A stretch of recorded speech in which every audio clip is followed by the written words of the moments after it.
All right, Shalom. As you can see on my screen, you already know what I'm about to go into, but all giving all glory, honor, and praises to Yahweh by Shem Yahweh Shai by Shem Hakwadash. Double honors to the apostles and elders, great millstone of room, teach well. So let me read Revelation 9 and 12 real quick. It says, one woe is past, and behold, there come two woes more hereafter. The word woe, let's get that in the blue letter real quick.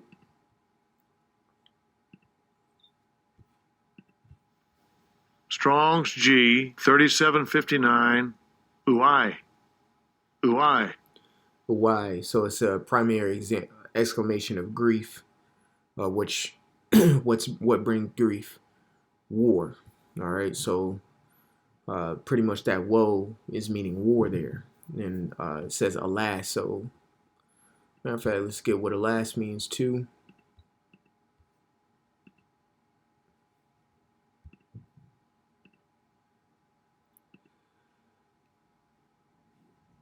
Soft.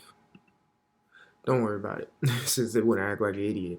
So pretty much alas is like, in a sense, like it's finally come. It's fine. It's finally come. The word alas, like in, it also means alas, also means grief as well. If you look it up, I know it means like a pity or a concern.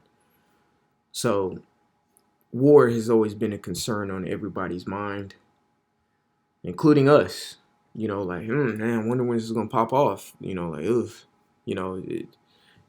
You we look forward to these things, but the natural instinct is concerning, um, and that's when our hope kicks in to not have us overly anxious. So as you can see right here in the Washington Post, it says more than 20,000 dead in Gaza. I've done like 5 videos on this in the past 2-3 weeks on the Israel Hamas, just keeping up with the death count. This popped off October 7th, I want to say, or something like that, if I'm not mistaken. So what's that? October, November, December. In 3 months, 20,000 people got smoked. And only about 1,000 of that are Israelis. So about 20,000 Philistines or Palestinians have been wiped out. This is not a war. This is a genocide. They're just trying to kill a people and get them out of the land. This is more than 20,000 dead in Gaza as UN calls for fighting and pause in aid.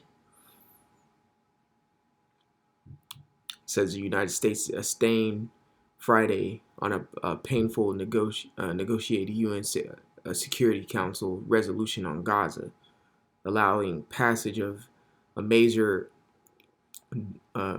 designed to rapidly expand and facilitate humanitarian aid to the. See, this is why sometimes you got to just get the bones out of stupid. I'm not even going to read all that because it's dumb.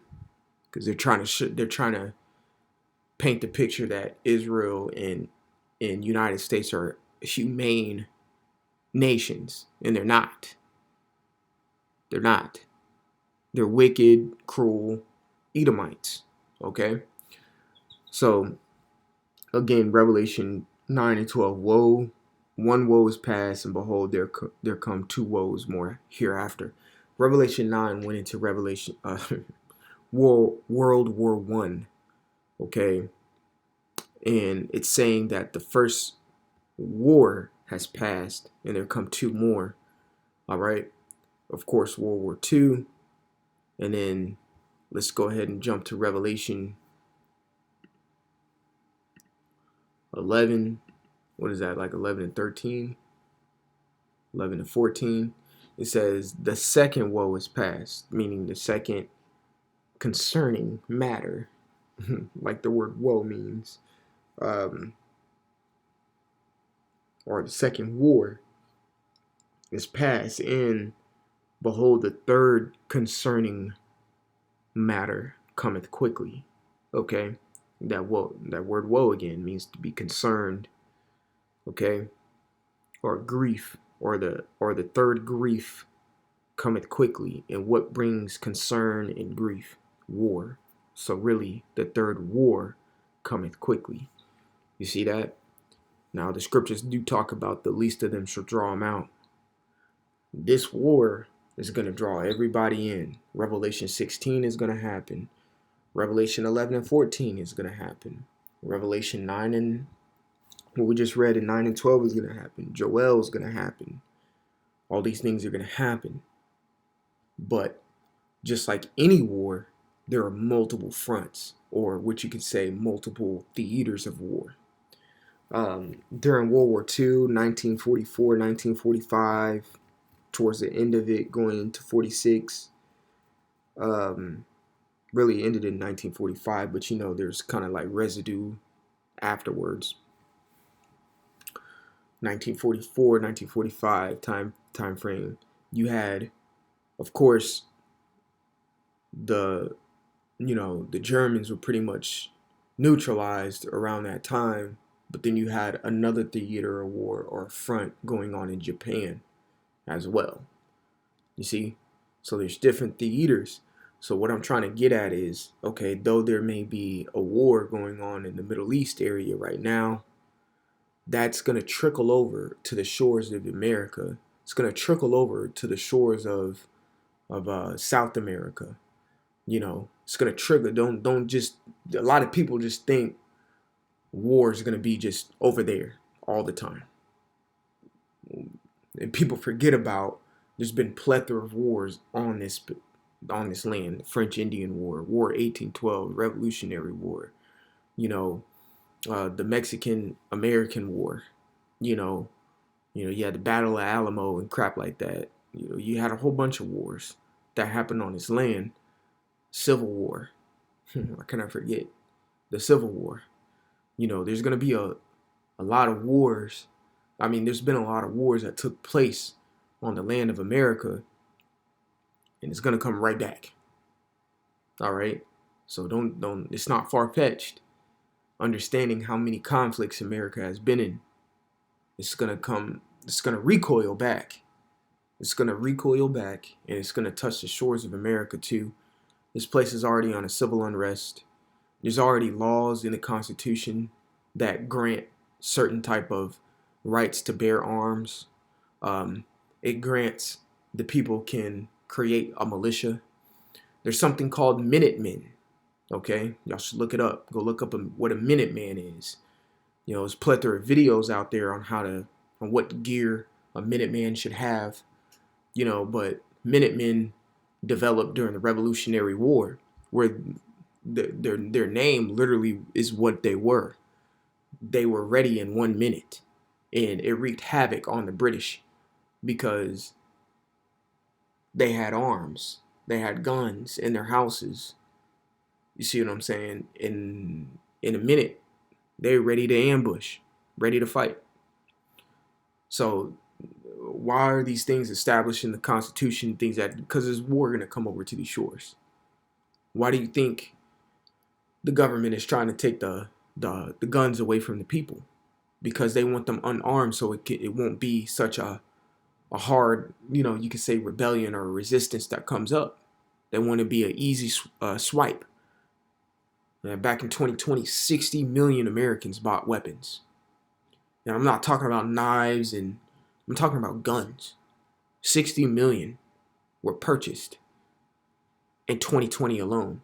That was like a 130% jump of gun sales, because people are knowing what the times are, even if they are not really fully privy to it. In everyone's spirit, whether it be a heathen or whether it be someone like us who is in the know, Revelation 11 and 14 is in everyone's spirit. The second woe is past, and behold, the third woe cometh quickly. Everybody knows another third world's war is about to happen right now.